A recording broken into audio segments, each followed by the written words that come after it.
entrepreneurs, and professionals of Tampa Bay.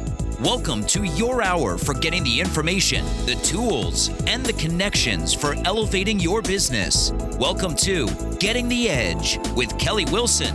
And here's your host, Kelly Wilson.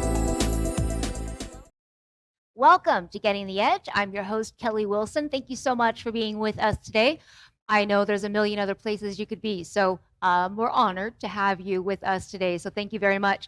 Getting the Edge is an interview-style conversation, a 1-hour informative, inspiring show.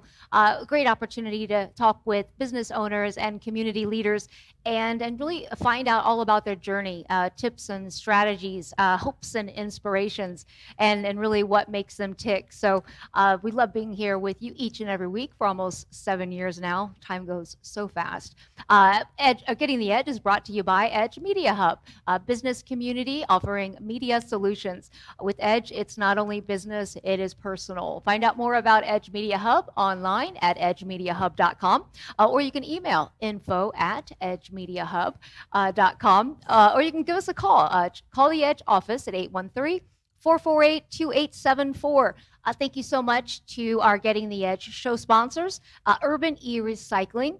Give them a call today for your no charge data destruction free pickup. So give them a call, Urban, or you can check them out at urbanerecycling.com. Thank you to WeBeamTV.com, as well as our Edge Platinum partners, All Trust Insurance and Pilot Bank, USF Muma College of Business, and Visit Tampa Bay. Thank you so much. Total access begins with our Edge annual partnerships. Right now, for a limited time, you can get connected and be a part of Edge for 50% off. So check out more about our annual partnership options online. Many of the benefits include being here today, being a guest on the show and sharing your story, as well as being a contributing writer for Edge Business magazines. I'm always so excited about everything, but if you have not yet had a chance to check out our tribute issue, go online. You can read the digital copy for free, or you can subscribe today to receive your custom printed copy delivered directly to your home or office. I'm so excited about our upcoming issue. It is our second annual celebration of women, and we have such a phenomenal group included. Go online and you can check out the phenomenal women leaders that are just such an inspiration. I am completely honored to be in a position to share their stories and really give back to those that have paved the way for women like myself to be right here with you today. So thank you so much to all of the women involved in the second annual celebration of women, which is due out in April. So again, stay up to date with all of the things happening with Edge. You can follow us on all of our social media platforms as well. So really excited to be here with you today. At Edge, our number one goal is to connect the community to the heart and soul, the humanity of your business. So we do that through telling stories and our wonderful guests that we have on. And I'm really excited about today. We talk about All Trust Insurance a lot on the show.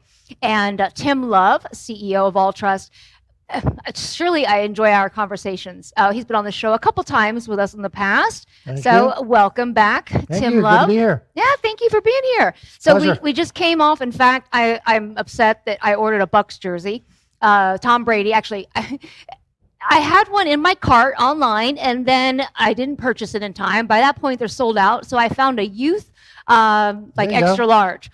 Perfect. And I ordered it a week ago from Macy's, and I don't have it yet. So anyway, I can't represent the Bucks today like I wanted to. But how was your take on Super Bowl and the game itself? Well, the game was good. We won. Right. So, you can't get any better than that. Yeah, you host a Super Bowl and you come home with a trophy. I mean, what more can people want? And host at home. Right. Who can say they've done that? No one.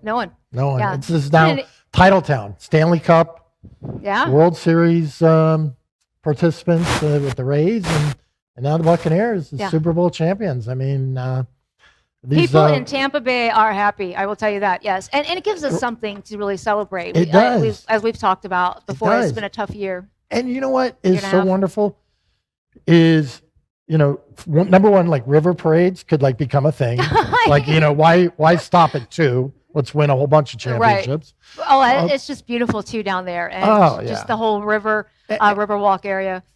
And the way this town pulled it off. I mean, if you look at what the city and the community did, the Tampa Bay Sports Commission, Rob Higgins and his team, as well as the city leaders and community under leaders. such unusual challenges, right? Crazy, right. Absolutely crazy, and to pull it off so well, and for our hoteliers and restaurateurs to have that exposure and that influx of business, at a time when other cities are still locked down and other communities are unemployment double what ours is. It was fantastic. Right. I mean, all around great win. And really, I guess, had we really, it could have been, right, just wow, just on top of the world type thing, right, as far as the economic impact for us. But nonetheless, it really did. We still did get quite a bit of tourists and people in, and it's fantastic. It was interesting. We were actually down here filming a couple weeks ago, and I was outside. Oh yeah, the parking garage takes cash. Yeah, in fact, if you don't have it, you've got to walk, and they don't let you out. So anyway, right. But I'm walking by, and you just can tell there are people walking by that don't live here. And it's in fact, beautiful. I had this older couple. They're walking hand in hand, which that kind of touched my heart as I saw them. And then they stopped me, and they, do you live here? And they're like, "Where's the Riverwalk?" But it was kind of neat to, obviously they've never seen it, so it was kind of, I guess I was happy for them as they might be taking this stroll. It's beautiful. It is really beautiful what they've done. And if you look at what that did for our town, and when I say town, I mean Tampa Bay. Well, right, and for all of us. It was that emotional lift after a really tough year.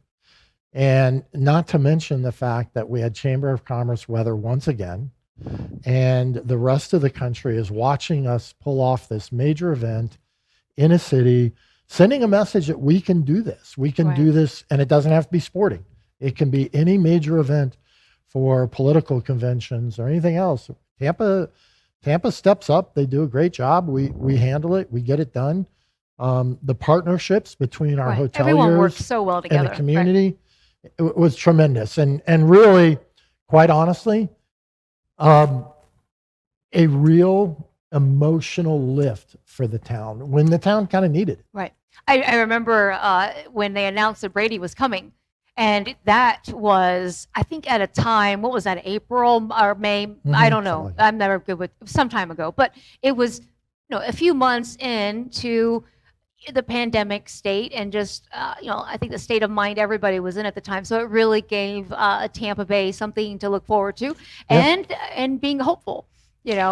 So when that happened, did it ever cross their mind? Oh, great, we get Tom Brady, and there probably won't be a season this year. Like, that's our luck. Right.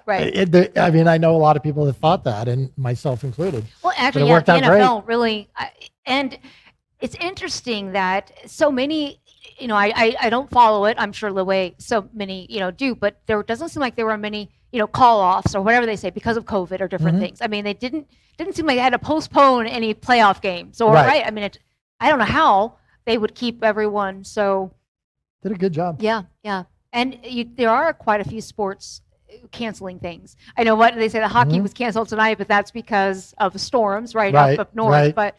But yeah, it's kind of funny. Did you think there would be a year when the Tampa Bay Lightning are playing the Dallas Stars in Dallas, and the game's postponed because of ice and snow?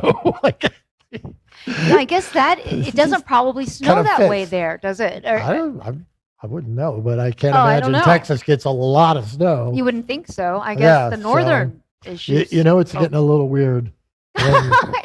Hockey games in Texas, or first off, that there is hockey in Texas, and that who would think there's hockey in Florida? For that matter, right? And then the games are getting postponed. Interesting. Yeah. Well, how have, with Alltrust, how has the transition been for everyone there? Because I want to say last time we talked, might have been, it was the end of 2019 probably when we had you on the show before.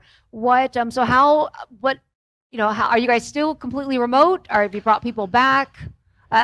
Yeah, it's interesting. So some of it is kind of personal choice, but most of our employees, at least from a customer service perspective, what we learned is they can be remote. Like, they can be permanently remote. Right. So we took about 60% of our employees and said, you're work from home for good. and that has worked out swimmingly. Mm-hmm. The rest we brought back in as kind of a group of folks that overlay different functional areas. So people who work across functional teams and impact different parts of the business, they're back in the office and have been for a couple of months. But we've, knock on wood, we've been very fortunate. We've not really had, we've had 2 people get COVID, both recovered well. And so, you know, we've been able to manage through it.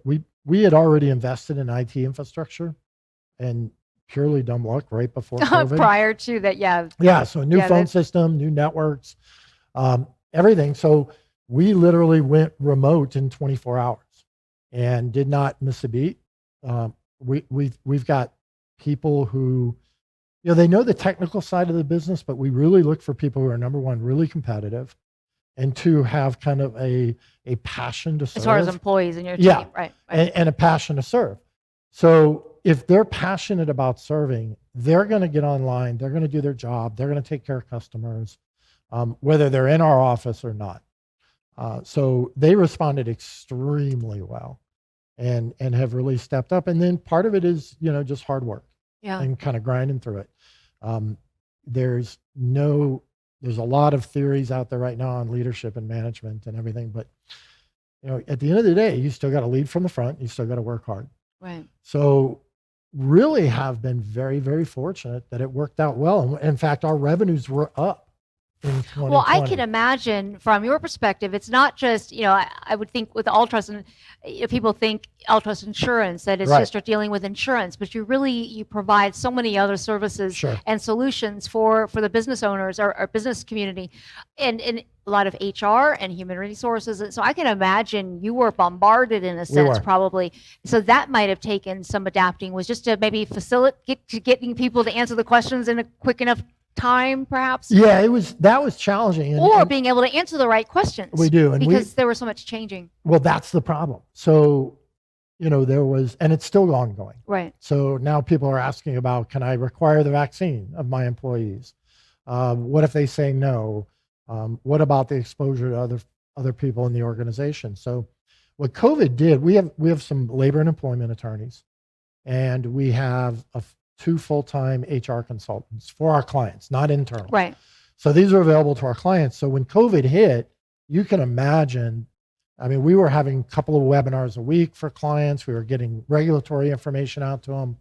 And so what that did is it allowed us to not only serve our customers, but invite prospects in to see, because at that point, I think the contract had flipped, right? We had this pandemic that, I mean, people were telling us 3 million people were going to die, right? You know, when it first happened. So you started kind of going, okay, these are things we do for our clients, but for the greater good, let's open it up to other businesses and just get people informed. And that created a lot of new business opportunities for us. It was really wonderful. So we actually grew our business during a pandemic, which was refreshing. I mean, there were just so many questions, and even, you know, being able then to, for those that are having cash flow issues, or being able to maybe reserve what they could. So being, you know, having to then lay off or you know, temporarily, you know, I'm sure there are questions as far as, you know, what goes along with that, or what are the restrictions or rules, or can I do it, or can I do it, or. Well, think about this. How many times prior to the pandemic had you heard the word furlough? Right. You know, so now there's, what's a layoff versus a furlough versus can I reduce hours? And, you know, businesses adapted. They got through what they needed to do. We were very, very fortunate. Very few of our clients actually went out of business. But a lot of them had to make very difficult decisions around their team and their staff and reducing hours. But you got to guide them through that. Right. Like, it's not something people sit around and go, okay, let me think back in business school. What was a furlough versus a layoff? Oh, right, and all that right. stuff. I mean, and that's kind of one of the things they've been you know, I mean, it's quick decisions, using the information that you have and just being able to go with it and then pivot as you have to, right? Because nobody has all the answers. Absolutely. I mean, all you can do is what you can do. Yeah. As you figure out and try to work together. And it's almost crippling, I think, to a lot of people, because, you know, not knowing what decisions, you know, to make, but ultimately you have to lead and just you got to lead. You take a step somewhere and stand by it. And let's face it, if your 2020 business plan, by February you could light it on fire, right? So I think there's a lot of discipline from 2020 to take into 2021. Yeah. You got to have contingency plans. You probably need to have a contingency plan on a contingency plan. Right. Stay fluid, stay flexible, stay informed, make the best decision you can with what you got, and then move on and reevaluate. We actually, it's funny, we did a webinar for clients because we were doing a lot of things for the employees of our customers. And I kept thinking about, well, everybody's folks on my team, but what about the people running the business? What about the owners? Who can guide them through, a changing landscape, an evolving situation? So we actually had two retired Navy SEALs come in and do a webinar for our employees because they're going into situations that are evolving, changing, pretty dire consequences. Well, right. You don't know what to expect. You just have to be able to act. So it was all about overcoming adversity and taking information and acting on it, but being fluid with contingency plans. And the feedback was amazing because everybody had said, oh, we got to take care of our teams, but nobody was taking care of the leaders. Right. So, and that that's something we talk about all the time with every. It's really hard to lead and not have your own mindset right. I mean, how could you lead others when you're dealing with your own problems or so it's really important to help nurture. And that's why with the magazine and even on the show, we try to offer different types of ways of looking at leadership and really focused on the individual behind the business, like we talk about, instead of, all of it's relevant, but we can talk about sales and we can talk about techniques, but if we don't really talk about those things a lot of people don't want to talk about, right, then where else are they gonna, I just have to be one of those platforms. Let's talk a little bit about your, you came up with a mindfulness app recently. Yes. So in the latest issue, the tribute issue that launched December, we talked about the mindfulness app and it talked about 5 things you need to know about mindfulness. Now, why was it important for All Trust Insurance to create a mindfulness app and who was it for exactly? Well, it's a great question. So during the pandemic, going back to kind of our clients and leaders naturally care about their teams. Right. And so we always had people saying to us, what can I do for my employees? We saw that prescription drug costs for anxiety and depression in 2020 went up 34%. We know domestic violence is up. We know that suicide is up. We know that alcohol and substance abuse are all up in 2020. We also had this virtual environment that we're now living in. And our customers were sitting back going, what can I do for my employees? They're struggling. And everyone tends to think about remote work and, everybody wants remote work. Well, that also creates feelings of isolation and depression. Not everyone works well remotely. Some need that and camaraderie. And you also think about this person that there are societal issues here. So if you're in an abusive relationship, and somebody says you can no longer leave home to go to work. Or that might have been your escape. Right. So in response to all that, we decided we're going to meet employees where they are. We're going to stop doing webinars. We're going to stop doing seminars. And we're going to put people in touch with this tool. And it's called eMindful. We give it to every client. They can give it to every employee free of charge. And it's a mindfulness app. And you think about mindfulness. I'm not like a granola Birkenstock kind of guy. You're not a what? A granola Birkenstock wearing kind of guy, right? So, but you start to understand that these super high performers use mindfulness. Yes. Going back to Super Bowl, Tom Brady, there was just an article about his 30 minutes of meditation. Jerry Seinfeld, LeBron James, Oprah Winfrey, Bill Gates, Clint Eastwood, all have daily mindfulness practices. Right. So we thought if we could give people a tool and they could spend anywhere from 5 to 45 minutes practicing mindfulness, will that help them become their highest and best version of themselves? And are you familiar with Peloton? Yeah. The bike. The bike. It's kind of like Peloton for mindfulness. There are live instructors and there are recorded instructors, and it's available 24/7, 365 days a year. And it's on a variety of topics. And so you got sleep issues, a personal favorite of mine. I plug in for 14 minutes at night and I do a mindfulness practice around sleep.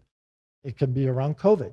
It can be around relationships. It can be around performance, overcoming adversity, resiliency. They have just literally hundreds of topics.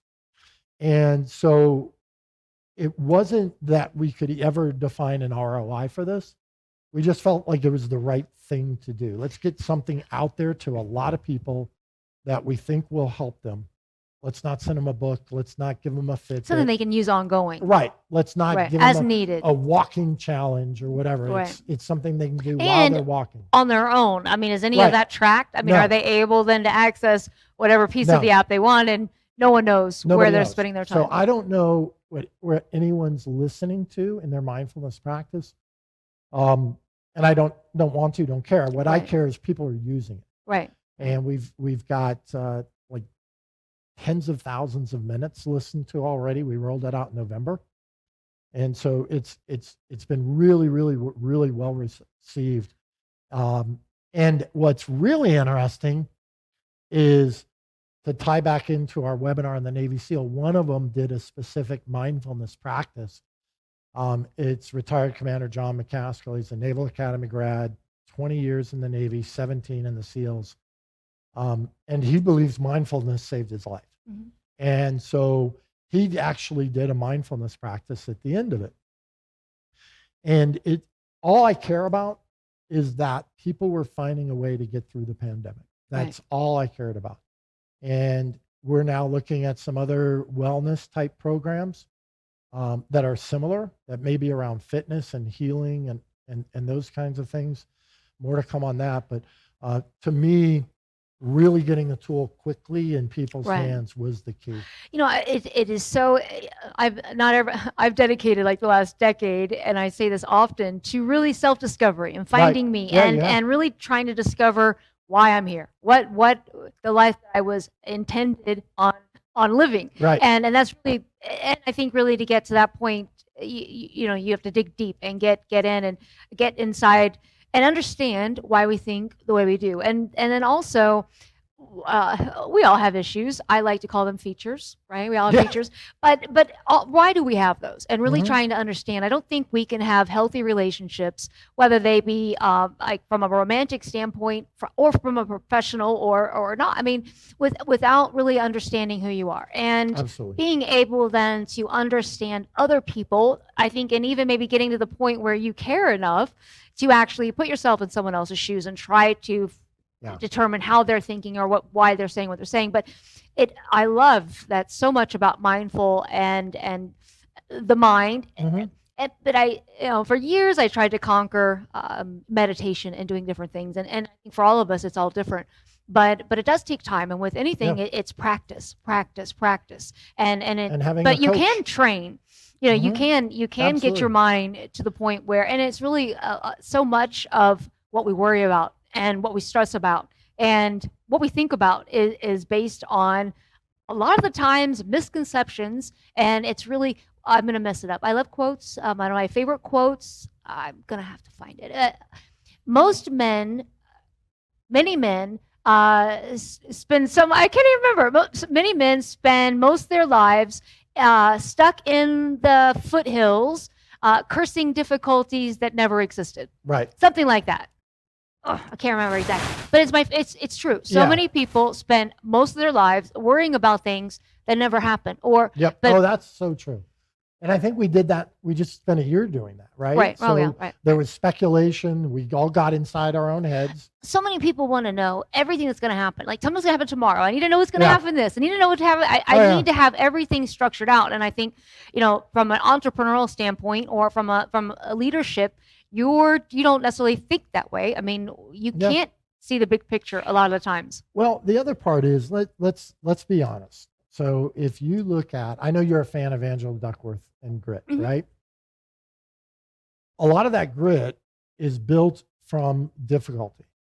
It's built from iron sharpens iron and going through a crucible, and if you look at a lot of modern management theory, it's around embracing those obstacles, getting through them, coming out better the other side, but being able to reflect on, all right, what did I learn about myself? What did I learn about our organization? Oh, and realizing how critical that is Yeah. to be able to, to do that. Because don't just go through and then just continue living or making the same mistakes. So many people just repeat over and over, right? What they do. You don't want to do that. You want to learn from what you're experiencing. Well, and I think the reason I like the mindfulness app, Mhm. not to bring it back to us, but everybody should have a coach. You wouldn't go to the gym with no knowledge and start working out. You wouldn't try and run a marathon without figuring out how to run. Sitting down and saying, I'm going to meditate or just clear my mind or focus on my productivity or anything else. Why do it on your own when you can have a coach, right? So we've got all these trailblazers out there, regardless of what part of business, and mindfulness is just one of them. Mhm. With the access to long form communication and interview like we're having here, the access to learning and data has never been higher in the history of the world. Mm. So why not take advantage of that? Yeah. And why not learn from other people who have done it? I'm not smart enough to figure out all this stuff myself. So if other people have a way to get there and I can follow a 14-minute path, I'm in. Well, and that's other people's experiences with things, or just listening to just how someone else maybe just dealt with something, or what steps they took, and Sure. even a lot of the Oh, they're awesome. I think so often people are consumed with TV and just regular shows, or being caught up in the news and media and what's going on, and why not spend that time trying to become better people and learning and growing versus we need a balance, I guess, right? But yeah, I think I'm still working on that. Yeah, I second balance. I talk about it a lot. Not so great with implementing that piece no of it. comment on balance. No. I suck at it. Yeah. Well, we know what we should be doing, and it's on my forefront of my plans and goals every year. But as do you actually, when you say your plans and goals, do you write them down? Do you track them? Absolutely. Do you manage towards them? Okay, good. Yeah. I have to have, first of all, I need to know what I'm working towards. Right. And then I need to see where I need a map, in a sense, like a customized map in my head of where I'm going and what I'm trying to do and what I want to accomplish. I mean, how else can you watch and track what's working and what's not? And there's something remarkably gratifying about making that tick mark and going, I did that. Yeah. Whether you scratch it out, make the tick mark, if whatever. nothing else, that's the best. Yep. That's almost the best thing about making plans or goals. Being able to say, you know what, we made it through that, or I did that. And a lot of times I think too, with one of the things that kind of goes back to mindfulness and the mind, is sometimes I think as we set out on a path or whatever kind of project or business it might be, things don't always look the way we thought they would, right? So maybe in a year, our plan or whatever it is, sometimes things don't always look that way, but sometimes I feel like they work out the way that they're supposed to. But sometimes we don't necessarily see that because we think it's supposed to look different. But not always. No. I think you have to be open, as if, when things are working, instead of thinking, well, maybe it's not because it doesn't look the way I thought it was. Well, I don't know. Our mind plays tricks on us that way, I think. It's not always black and white necessarily. I think there's tremendous value in stepping. Have you ever been in a project and you're so close to it, yes, and then you come back to it 2 weeks later and Yes. you go, how did I miss all this stuff? There's a lot of value in just stepping away, Yes. metaphorically That or took me a while to physically, learn, right? to look at it again after you've kind of rebooted. Well, and people used to say often a long time ago, years ago, step away, take a break, even if it's, but I used to always think, as running a business, how can I step away or stop doing anything? Because I can't, because then this doesn't get done or that doesn't get done. But once I started listening to the advice of other people, you realize that, wow, even stepping away for an afternoon and coming back, it's like a different perspective. It is. Because it's important to be able to look at things through different lenses. And that's a lot about, I think, what being mindful is about too. I totally agree. I mean, if we all were hardwired at birth to know everything, this would be a heck of a lot easier, but we're not. Oh, right. So that's why we read books. That's why we watch podcasts. That's why we meditate. So, I'm a big fan of whatever you can do in your own way, do it and become the highest and best version of yourself. And I think you have to take care of yourself physically, consistently exercising, what have you, mentally, emotionally, spiritually, whatever, all of these create who we are. And we tend to focus on one over the other, usually because it's the one we have most dialed in. And so we all tend to work on the one that works for us and we like, and it's fun. I think sometimes we feel guilty too, like focusing or doing something that we think isn't all about our ROI, so to speak, right? I mean, spending some time, whether it's an hour at the gym or in the yoga studio or in front of the TV doing any of these things. It took me a while, but I learned that it was important to take care of me too, because, you're a vital piece of, it's just as equally as important as the ROI, making sure that revenue is coming in and the cash flow is there. Well, and hopefully we're part of the product, right? So if we're going to be part of the product, right. And you're the product, that's got to be tuned. That's got to be on its point. And so whatever you need to do to make sure that it's on point. Yeah, we talk a lot on the show, and Rita Lohman, a good friend of yours as well. Yeah, with Pilot Bank, we talk about Rita a lot on the show. And in this tribute issue, again, make sure you get online and check out or subscribe. She talks about the challenges that we face in life, and do they actually make you stronger? And unfortunately, she lost a son this last year, and I cannot imagine the grief that you go through, and then still being you have to lead, you still have, it is challenging, to be in these positions. So being able to then, I guess, adapt and deal with everything that we've got going on in our lives, but still being able to put on a smile. And yes, I think, we show vulnerability that, people know you're going, or I guess maybe that's the hard part, is when people don't know that you've got, you're going through things, and you still show up and do what you got to do anyway, and be able to inspire and lead others. Yeah, and it's so there's a lot to unpack there, right? Right, yeah. So that's typically how my questions go, right? Well, and I don't know if I'm even going to do it justice, because I can't speak to what she went through, because I just can't relate to it, and I have no idea, other than she's a remarkable woman. Absolutely. And a strong, good leader. And that is just one example of, as you deal with things. But that's so inspiring to others as they see you. I'm sorry. Yeah, you probably forgot what you were going to say now. Well, the only thing I was going to add to that is, you really do have to have some outlet, support structure, outside of work, outside of your organization, that you can go to tap into that energy. And if it's all work and you don't have the ability to tap into that energy, that tank eventually gets dry. And so, building out, I think it was Napoleon Hill who talked about the mastermind group and being able to go to different people for different strengths that they have. To me is a critical part of the arsenal. And I recently was on a conversation with someone who was talking about their sword and shield.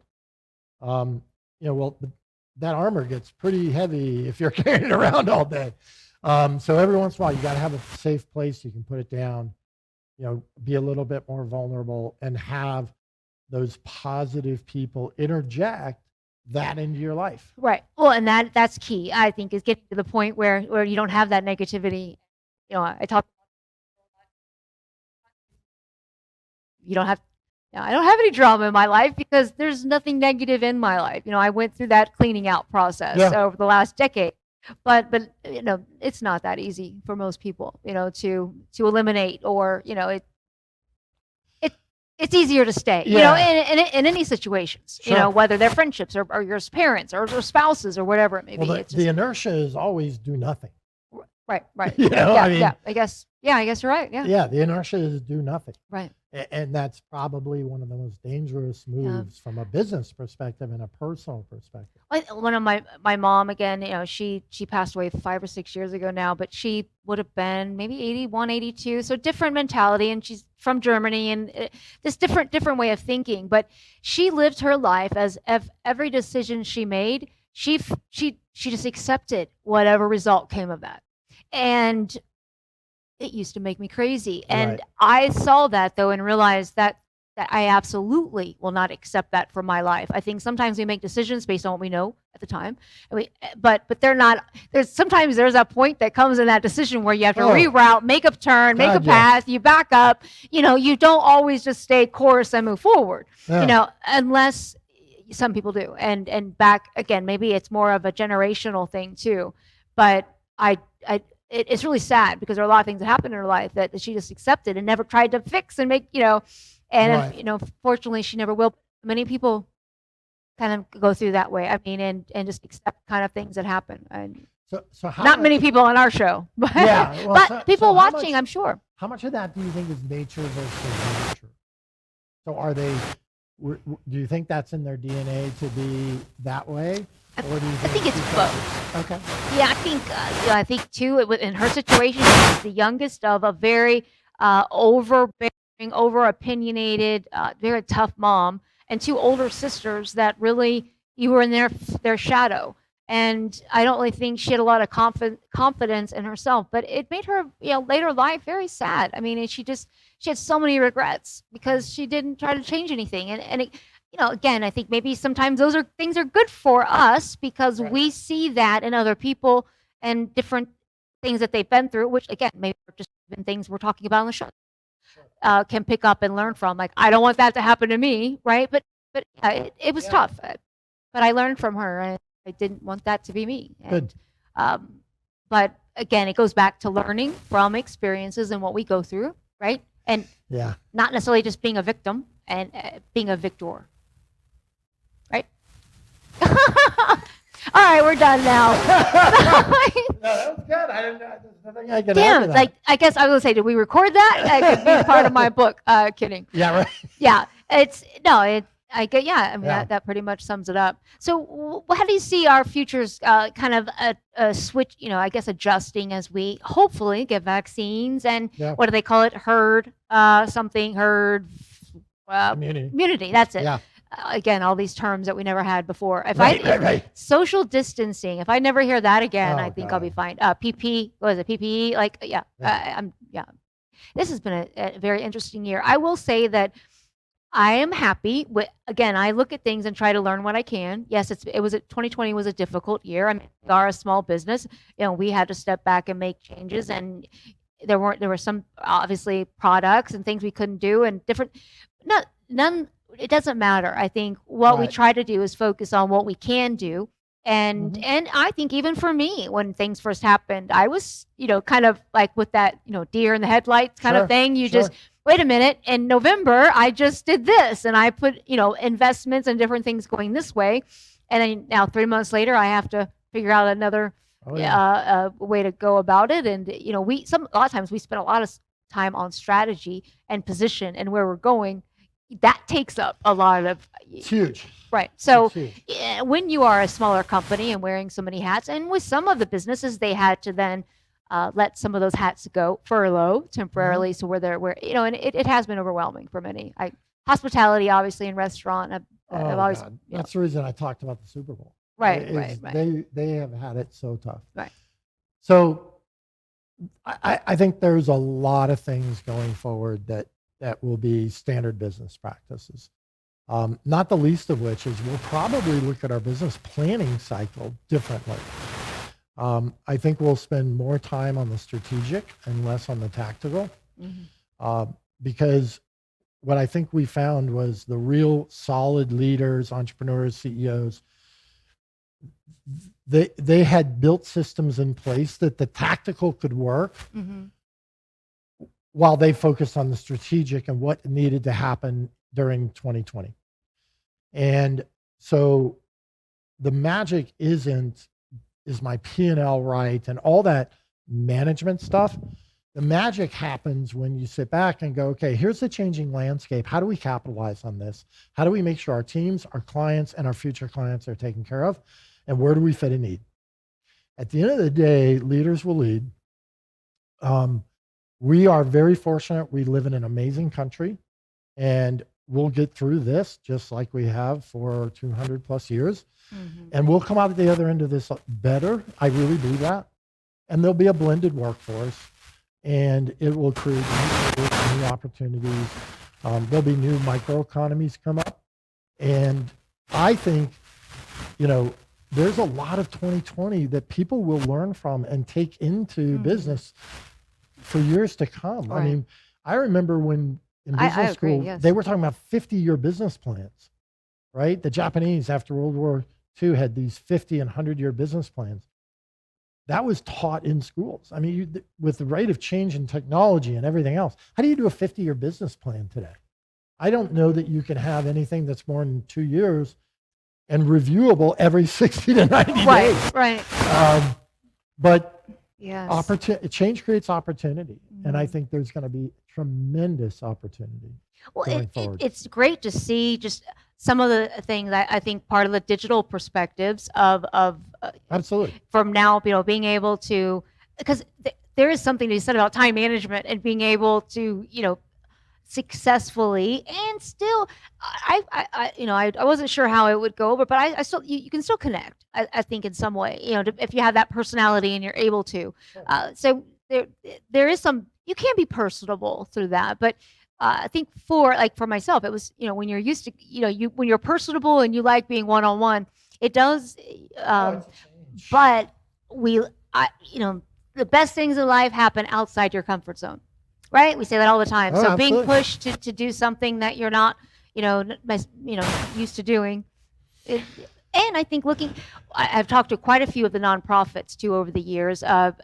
Thankfully, with our nonprofit issue in February, mm-hmm, we were able to get to know and get quite acquainted with quite a few outstanding ones in our community. But it was interesting as you talked to them over last year, a lot of the galas and the different things that the fundraisers were virtual. But a lot of them made more money this year and did better because they didn't have the overhead that they would have had with live events and bringing people in. I mean, right, those events are costly in the time and preparation.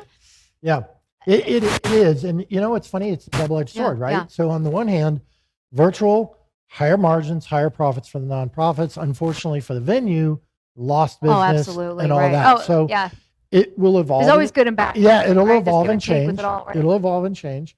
At the end of the day, I think, we were talking about Tampa Bay earlier. I mean, what a great city, because you look at how this town stepped up for a lot of the nonprofits. Oh, yeah. Metropolitan Ministries, Feeding Tampa Bay. I mean, the people who could give gave. Yeah. And we saw in the pandemic, we saw a lot of just awful stuff happening to humanity. But again, double-edged sword. We also saw some of the coolest, best stuff happening in humanity. Companies giving up and donating, thousands of meals and taking care of each other. And it flipped a lot of, so I grew up in the 80s, right? Me generation. The me generation. It was totally the me generation. How fast could you get to a gold card on American Express? And, how many cars could you buy? And could you keep getting a bigger house and all that kind of stuff? And a lot of what happened in 2020 is the social contract kind of flipped. And it's kind of cool. Now it's take care of your neighbor. It's be a good human being, keep your word, be loyal, be trustworthy. Yeah. That is a brand for people now. And it's awesome. And we saw really great stuff happen in 2021. We really did. I think it's awesome. It does. It warms your heart to see everyone come out and support the restaurants and the different businesses and buying gift cards at some of the local shops. And we do have a phenomenal community. It's great. Awesome. And, I have always had this compassion of wanting to like change, just impact, I guess, from a positive standpoint, the world in any way that I can. But again, going back to my mom, says, she just used to always say, like, why do you care so much about everybody else? Why don't you just focus on you? Like your life isn't all that, you fix you, get your life right, but that was, but again, and if you've followed anything that I say or do in most things, that is what set me on my path, and why I'm here is from being told, not to dream, and that you couldn't do things, and so I'm thanks, Mom, but anyway, it's interesting that again, it's trying to learn from every situation and everything that we can. And it's funny that I've sat down with some people and talked with them, and they'll say, like, how did you start a business on your own, or how did you think you could do it? And I'll, I don't know, crazy insanity is kind of, I joke, I'm being funny, but I would say, they would say, I'd have some people say, well, I didn't have support from my family, or I wasn't encouraged when I was young, and like I wasn't either. But it's their mindset. If you figure out how to encourage yourself and how to eliminate all the negativity and the voices that are out there and in society and in your family and in your spouses and your friends, tune them out and just listen to you. Listen to that inner voice that's guiding you and telling you where to go. And be careful of who you tell or ask opinions to, because you mentioned something earlier too. Every time you talk to someone else, they're going to give you an opinion based on what's best for, based on their experiences and what they think is best. But if you kind of know those personalities of people and what their expertise is when you pick them to go talk to, you already have an idea of what their feedback is going to be, because that's their realm in a sense of where their mindset is. Because so having those like 3 people, to get it, but you don't always have to talk to everybody and tell everybody, because you're not going to get the approval or the recognition, or oh, this is a great idea, let's do it. I doubt that happens very often. Well, and you need to make sure that the people you're seeking out and bringing into that circle, number one, truly have your best interests in heart, right? So there's no second agenda, there's nothing else, and they have the fortitude and they care about you enough to give you honest feedback and opinion, not necessarily filtered by their personal lens that has this huge bias to it. And you have to be very careful about what you put in your mind. Like, that's really dangerous. And yes, toxic, toxic people. Not everybody also isn't supportive of you. It's not everyone wants to see you succeed. And so, completely. Yeah. You have to be really careful and again, Tampa Bay is a phenomenal community. There are a lot of resources here. We talk about that all the time, but I mean, you never know what someone's ulterior motives are, and just be careful with who you share things with, right? And just pick those that you think you can trust. Right. All right, we're done. That's a wrap. Okay. So what's next? Like, so what do you have? What is on Tim's agenda? Well, I've got a couple of fundraisers I'm helping with as far as charities in town. I'm working with Eckerd Connects, which does great work, kind of not just in Florida anymore, but now they're in 20-something states, helping at-risk kids. Okay, helping out-risk kids. Yeah, so they work with kids who have been abused from birth on up to 18. They also have work development programs to help train at-risk youth on job skills. They also do foster care. They do adoption placement. And then they also help, where my son works, is helping kids coming out of the judicial system in prisons try and get mainstreamed kind of more back on track, get a GED or whatever, job skills, and keep them out of that former life. So we have Dr. Ben Carson, the former Secretary of Housing and Urban Development, is going to be our speaker. It's going to be at... and that's through Eckerd Connects. Yeah. And I assume that all the information is on their website. It is. EckerdConnects.org, probably, right? It is. So I'm working on that. We're doing a couple of other things. We've got an office fundraiser we're doing for Southeastern Guide Dogs, also a great organization. So that's on kind of the community side. On the business side, I think when times are challenging, it's a great time to be aggressive. So we're investing a lot in our company, knowing that we think the growth will pay off. I'm kind of a contrarian, so when things look bleak, I want to go hard. Right. And we're gonna see if we can't grow by 8 to 10% organically this year, which for us is a big number. Yeah, that's great. Yeah. And just from again, we've known each other a few years. I know typically pre-COVID, you were somewhere every night. You were in the community. Yeah. You're supporting. You have many things you're passionate about, and it seemed like every day, night, you were somewhere giving of yourself. So obviously then COVID happens, and I think it takes us all a step back, Sure. right? You're not then, it slows us down. You're forced to not be out and around.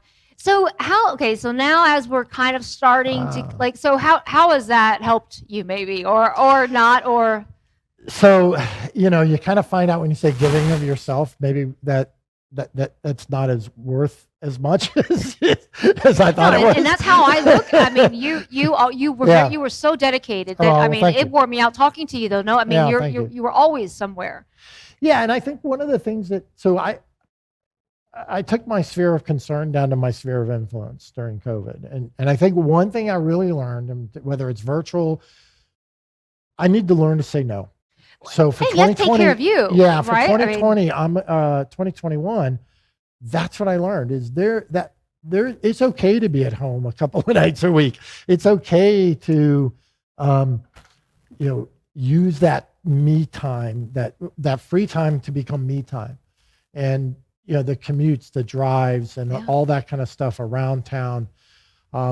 I'm and always racing from one and spot to the next. It's exhausting. And I think it takes more of a toll on us than we even realize. And I always joke, about being Superwoman or something. But I mean, regardless, we all have our limits of what we can do and what's healthy for us to do and take on. I think everything's okay temporarily. We can handle anything temporarily. Right. But not to sustain, from a long.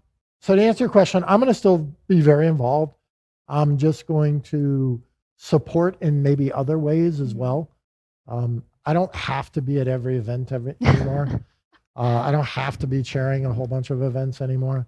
There's ways for me to add value and support. I know with you, when we talked, it made you feel good. Like you enjoyed more than anything giving back and being a part of these things. And I think so that is really what drove you. So maybe too, for you, it was about finding out other ways to make you happy too, from an internal mind, right? Perspective. Totally. So if there's less of you being able to do that and having to you have to get to a mindset where that becomes okay. Yeah, no, absolutely. And you know what's funny too, Kelly, is there were a lot of things, with like the Ryan Neese Foundation, we'd feed people in need at Thanksgiving in St. Pete and Tampa. And I would leave there on a total high. Like that filled my tank. And there's ways to do that. And I will still continue to do that event just because I love it so much. Right. But you don't have to be everywhere, and there's other ways to support. And there are other ways to add value other than necessarily always being present physically. Right. With time. With your time. Right. Right. I can use talents, treasure, other ways. I can connect people, and maybe there's another person that can help them more than me. Right. But I can make that connection. So I'm really evaluating all of that. And I think that is where too, it's a matter of us, discovering, asking ourselves the questions, and then trying to find the right solutions for us, not based on what for other people, but for us internally. And that's what I love too about our conversations, that we can talk about these things too, where because what you're dealing with and going through, other people are. Sure. So being able to talk about those things and because we all have the same battles. Oh, absolutely. And that's about as cerebral as I get. Yeah.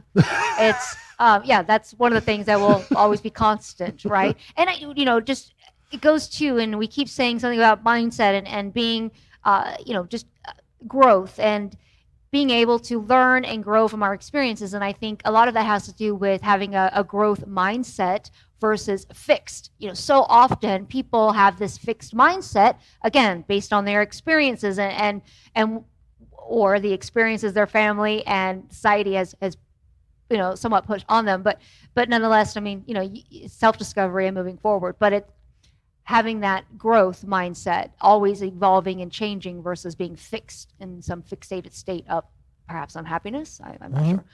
I can just ramble and ramble forever. I just don't stop. It just keeps going. No, it's good stuff. You are always so fun to talk with. I love you. these deep conversations and figuring out what makes us, just kind of be where we are. We didn't really go into Tim's full story of things, but it is on our website. You can go back and check out some of Tim's previous shows in the past where we kind of talked more on where you started and really how you've owned your own businesses and then leading you to representing Alltrust and being a part of it. And for how many years now has it been? Alltrust? 3.5. Oh, it seems like longer than that. Yeah. Well, one year doesn't count. 2020 doesn't count. I guess so. Well, for more information on Alltrust, check out alltrustinsurance.com, right? Your trusted employee benefits partner, right? I got that down. Really a great company. The entire team is phenomenal. So definitely check them out. Thank you so much for being with me. Kelly, thank you. It's always a pleasure. I can't wait for us to get out in events again. At least we're live back on the show, but soon enough we'll get out. In the meantime, make sure you check out edgemediahub.com and subscribe to The Issues. You can also get involved with our second annual celebration of women. Again, we have ad placement opportunities. They are presenting sponsorship opportunities for the magazine issue. Really a great time to support women leaders in our community and those that have paved the way for women like myself to be here rambling with you here today. I two words I like, rambling and crazy. I take them both and happily. Anyway, so check out, again, edgemediahub.com. You can email us at info@edgemediahub or call 813-448-2874. And until then, right, we're gonna see you back next week. Until then, never stop dreaming. We'll see you soon.